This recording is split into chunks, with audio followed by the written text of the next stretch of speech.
ரட்சிக்கப்படத்துக்கு முன்ன இந்த சோபல இவ்வளவு இருக்கும், இந்த சோபல இவ்வளவு இருக்கும், இந்த சோபல இவ்வளவு இருக்கும். ரட்சிக்கப்படத்துக்கு முன்ன நான் தான், கூட 10 பேர் இருப்பாங்க. இது ஆசீர்வாதம் இல்லை.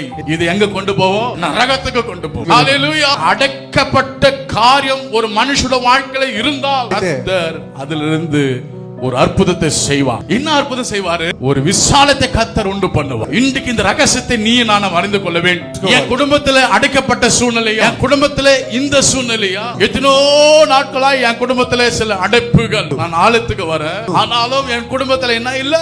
சந்தோஷம் இல்ல. நான் செபிக்கிறேன், ஆனாலும் என்னுடைய அடைப்பு இன்னும் திறக்கவில்லை. எத்தனோ பேர் இந்த கேள்வியோடு இந்த இடத்துல உட்கார்ந்து கொண்டிருக்கிறீங்க. கர்த்தர் இன்னைக்கு சொல்றாரு, இந்த அடைப்பை கொடுத்தது யார் என்றால் கர்த்தர் கொடுத்தாரு. எதற்கு கர்த்தர் கொடுத்தாரு? அதிலிருந்து உன்னை விசாலமாக்க, அதிலிருந்து கர்த்தர் உன்னை விசாலப்படுத்த நம்முடைய தேவன் நம்மோடு கூட இருக்கிறார்.